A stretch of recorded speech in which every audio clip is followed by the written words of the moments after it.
அண்மைச் செய்தி. பெரியார் குறித்த அவதூறு பேச்சு தொடர்பான வழக்குகளை ஒரே நீதிமன்றத்திற்கு மாற்றக் கோரிய சீமானின் மனு தள்ளுபடி செய்யப்பட்டுள்ளது. கூடுதல் விவரங்களை செய்தியாளர் ஆனந்த் வழங்க கேட்கலாம். ஆனந்த், வணக்கம். விவரங்களை பதிவு பண்ணலாம். வணக்கம்.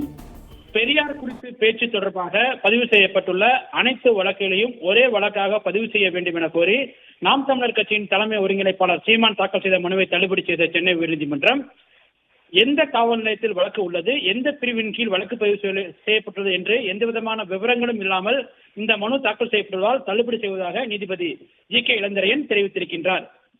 பெரியார் குறித்து நாம் தமிழர் கட்சியின் தலைமை ஒருங்கிணைப்பாளர் சீமான் கடந்த ஜனவரி மாதம் பேச்சு ஒன்றை தெரிவித்திருந்தார். இந்த பேச்சு சர்ச்சைக்குரிய கருத்தாக மாறிவிட்டது. இது தொடர்பாக சீமான் மீது தமிழகத்தின் பல்வேறு காவல் நிலையங்களில் புகார் அளிக்கப்பட்டது. இந்த புகாரின் அடிப்படையில் கடலூர், கோவை, சேலம், மதுரை, தென்காசி, திருநெல்வேலி உள்ளிட்ட பல்வேறு மாவட்டங்களில் உள்ள காவல் நிலையங்களில் 50க்கும் மேற்பட்ட வழக்குகள் பதிவு செய்யப்பட்டது. இந்த நிலையில் அனைத்து வழக்குகளையும் ஒன்றாக இணைத்து ஒரே வழக்காக விசாரிக்க கோரி சீமான் சென்னை உயர்நீதிமன்றத்தில் மனு தாக்கல் செய்திருந்தார்.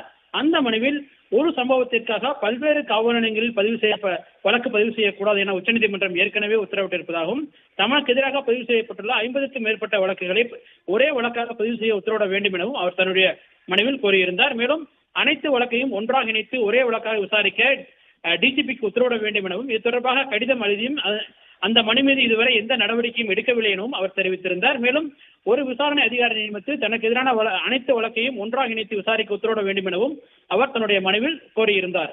இந்த வழக்கு உயர்நீதிமன்ற நீதிபதி ஜி.கே. இளந்திரையன் முன்பாக விசாரணைக்கு வந்தபோது காவல்துறை தரப்பில் எந்தெந்த காவல் நிலையங்களில் வழக்கு பதிவு செய்யப்பட்டுள்ளது என கேள்வி எழுப்பினார். இதற்கு காவல்துறை தரப்பில் அது தொடர்பான விவரங்களை கேட்டு தருவதாக தெரிவித்தார்.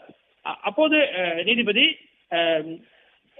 மனுதாரர் தரப்பில் எத்தனை வழக்குகள் நிலுவையில் இருக்கிறது, எந்தெந்த காவல் நிலையங்களில் நிலுவையில் இருக்கிறது, என்ன பிரிவுகளின் கீழ் இந்த வழக்குகள் பதிவு செய்யப்பட்டுள்ளது என கேள்வி எழுப்பினார்.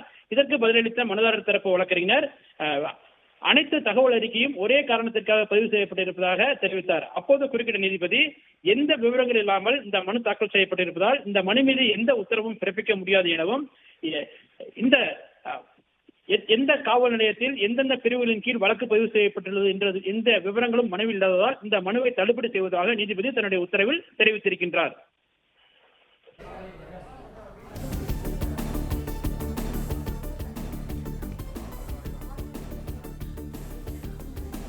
பெரியார் குறித்து அவதூறு பேச்சு தொடர்பான வழக்குகளை ஒரே வழக்காக மாற்றக் கோரிய சீமானின் மனு தள்ளுபடி செய்யப்பட்டுள்ளது.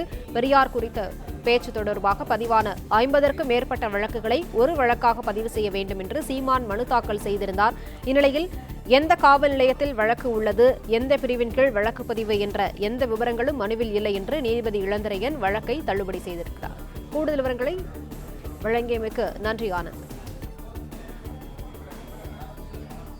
பிளே ஸ்டோர் மற்றும் ஆப் ஸ்டோரில் இருந்து பாலிமர் செயலியை QR கோடு மூலம் பதிவிறக்கம் செய்யுங்கள். செய்திகளை உடனுக்குடன் பெறுங்கள்.